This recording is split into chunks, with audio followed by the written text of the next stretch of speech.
Hi, Scone Mason here.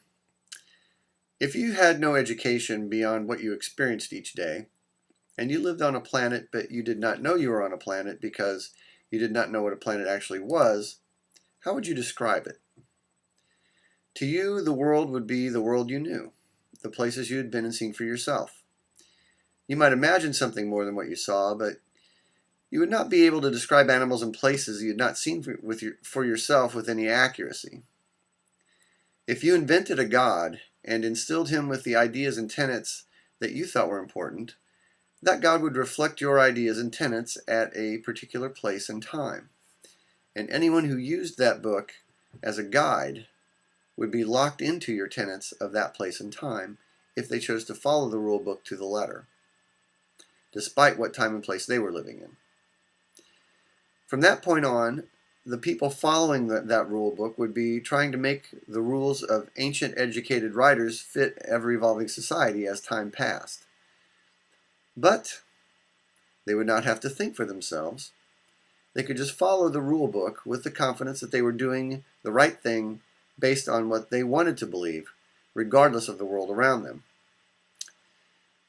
In our complex world, life always seems easier when we try to simplify it. Simplicity removes clutter from our lives and taxes our senses less. It removes difficulty from decision-making and does not require difficult sacrifices or risks. It calms our conflicting, thought-filled brains like a salve of forgetfulness. If everything is simple, cut and dried, decisions can be made quickly and easily, and much less difficult thought is necessary. Compassion for our enemies is not necessary. Simplicity means we don't have to try too hard. We can just do what we're told and wait for the result without worry. What makes simplicity difficult to achieve is the complexity of life and the world around us. And this is because the more complex life is, the less surety we have about things such as right and wrong or what is civilized or uncivilized. We all have our ideas about morality, but it depends on such factors as what our experiences are and where we live. Some people live in places and among people with tenets that are perfectly in approval of hijacking airplanes full of people and fuel and flying them into buildings in the United States. They even believe they will be greatly rewarded for such behavior. This is a very simplistic idea. Simultaneously, within the United States, this behavior is seen as the absolute epitome of wrong, even evil behavior. So, who is right? Can we really say who is right and wrong without relying completely on our experiences and where we live?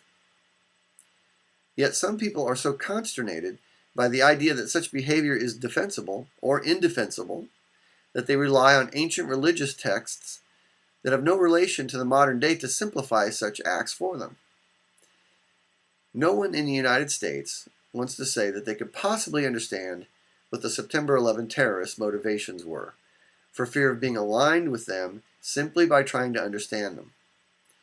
Understanding our enemies requires complex thoughts that do not at all condone what happened on September 11th, but they can't be reconciled by religion's absolutism and simplicity. The terrorists were simply evil and against goodness and right.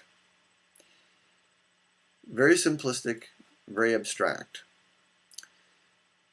In every speech Osama bin Laden has given, he lays out 10 points that he wants the world to comply with, and he will stop being a terrorist. Yet no news outlets ever talk about these points.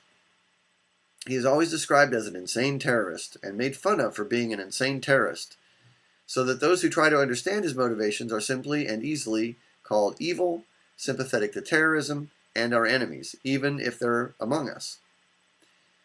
Bin Laden is a terrorist, but he is not insane, and his motives are easily understood if you listen to him.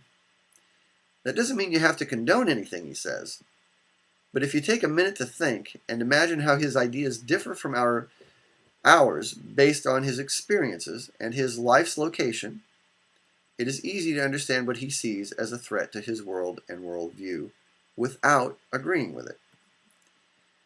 The blind following of religion walls in this kind of idea. Because if religionists start to try to understand those who disagree with them by imagining what their motivations are, they fear they might not find absolute justification of their own ideas. It would show them that human thought and life are complex and cannot be simplified by the absolutism of religion.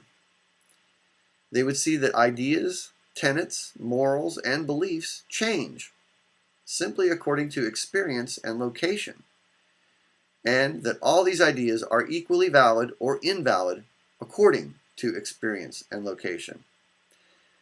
They would have to admit that they have no proof of the existence of God, and that their faith, and all faith, is essentially a great, all-encompassing hope of the existence of God, without any basis in reality. It would not mean they would necessarily have to stop believing in their God, but it would mean they would have to contemplate an understanding of the viewpoint that there is no God, and that religion's simplicity is simply a denial of the true complexities of human thought, human life, and the world. This is Scone Mason. See you next time.